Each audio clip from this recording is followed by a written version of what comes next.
ఈరోజు దేవుని మాట 2వ సమూయేలు గ్రంథము 22వ అధ్యాయము 48, 49 వచనాలు. ఆయన నా నిమిత్తము ప్రతిదండన చేయు దేవుడు, ఆయన నా నిమిత్తము పగ తీర్చు దేవుడు. జనములను నాకు లోపరుచువాడు ఆయనే. ఆయనే నా శత్రువుల చేతిలో నుండి నన్ను విడిపించును.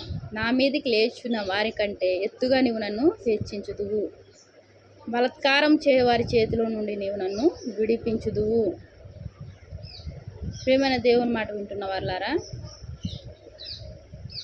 ఆయన నా నిమిత్తము ప్రతిదండన చేయు దేవుడు. ఎవరి నిమిత్తము? నీ నిమిత్తము, నా నిమిత్తము, వాక్యం వింటున్న మనందరి నిమిత్తము ప్రతిదండన. ఎవరికి ప్రతిదండన? శత్రువుకు, బాధపరిచే శత్రువుకు, హింసించే శత్రువుకు, గలిబిలి చేసే శత్రువుకు దేవుడు ప్రతిదండన చేసే దేవుడుగా ఉన్నాడు. ఎవరి నిమిత్తము? నిన్ను ఆయన బిడ్డగా స్వీకరించిన నిమిత్తము, నీ నిమిత్తం, నా నిమిత్తం, మనందరి నిమిత్తము. ఎవరైతే వాక్యం వింటున్న మన కుటుంబ సభ్యులకు, మనకు ఎవరైతే శత్రువులుగా ఉండి బాధ పెడుతున్నారో వారికి ఏం చేస్తానంటున్నాడు? ప్రతిదండన చేస్తాను అని చెప్తున్నాడు. ఆయన నా నిమిత్తం పగ తీర్చు దేవుడు. నీ మీద పగ, అసూయ, ద్వేషము కలిగి నిన్ను బాధిస్తూ ప్రతిరోజు మాటలతో హింస పెడుతున్న వారిని దేవుడు ఏమని చెప్తున్నాడు? వారికి ఆయన నా నిమిత్తము పగ తీర్చు దేవుడు. ఆయన పగ తీర్చే దేవుడుగా ఉన్నాడు. జనములను నాకు లోపరిచేవాడు ఆయనే. దేవుడు లోపరిచేవారుగా ఉంచుతాను అంటున్నాడు. ఆయనే నా శత్రువుల చేతిలో నుండి నన్ను విడిపించును. శత్రువు ఎంతో బంధకాలతో బంధించి హింస పెట్టాలని చూస్తున్నప్పుడు, దాని మాటల చేత, చేష్టల చేత అది బాధ పెడుతున్నప్పుడు దాని చేతిలో నుంచి మనల్ని విడిపించే దేవుడుగా ఉన్నాడు. నా మీదికి లేచిన వారికంటే ఎత్తుగా నీవు నన్ను హెచ్చించుతువు.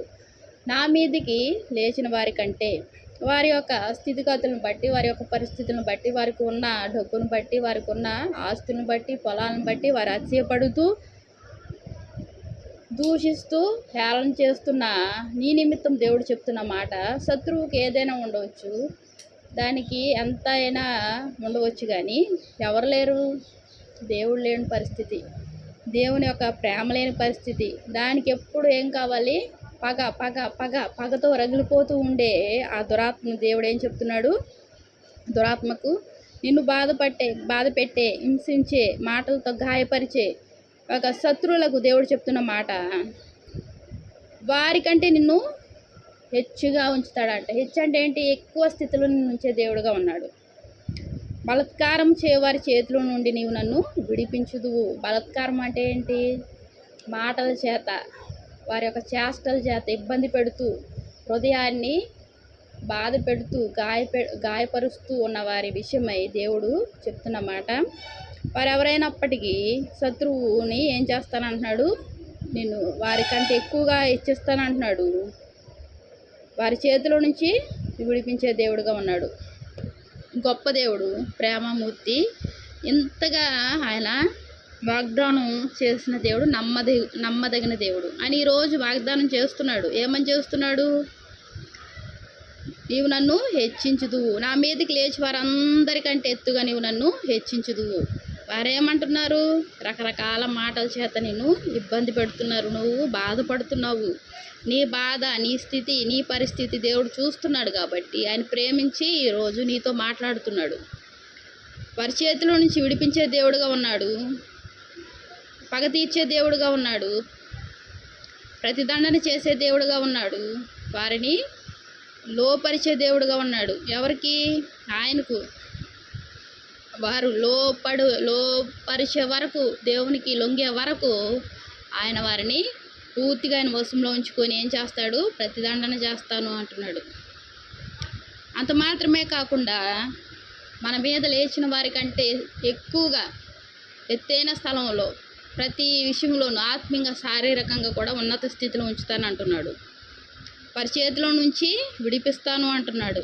దేవునికి వందనాలు. ప్రార్థన చేసుకుందాం. మహాప్రేమ గల తండ్రి, కృపగల దేవా తండ్రి, మా ఆత్మీయ జీవితం కలుగులాగున శత్రువు ప్రభ రోజు రోజుకి విపరీతమైన ప్రవర్తనతో హింసిస్తున్న ప్రతి పరిస్థితిని చూస్తున్నావయ్యా. నువ్వు చెప్తున్నావయ్యా, ప్రతిదండన చేస్తాను అంటున్నావయ్యా తండ్రి. పగ తీర్చు దేవుడని నేను అంటున్నావు ప్రభా. నీ బిడ్డలైన వారిని ప్రభా నాయన ముట్టుకుంటే ప్రభా నీ కనుగుడ్డు ముట్టుకున్నట్టే అంటున్నావు తండ్రి. యేసయ్యా నీ బిడ్డలను ఎంతగా ప్రేమిస్తున్నావు దేవా. పగ తీర్చే దేవుడు నువ్వయ్యా తండ్రి.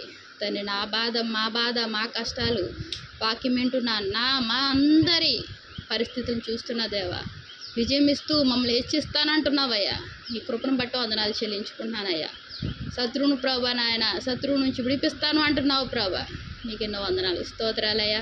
నువ్వు ప్రేమించి నువ్వు స్పష్టంగా మాట్లాడిన విధానాన్ని బట్టి వందనాలు చెల్లించుకుంటూ మా ప్రభుని ప్రియరక్షకుడు అనే యేసుక్రీస్తు నామంలో అతి వినయంగా బ్రతిమలాడి వేడుకుంటున్నాను తండ్రి. ఆమేన్ ఆమేన్.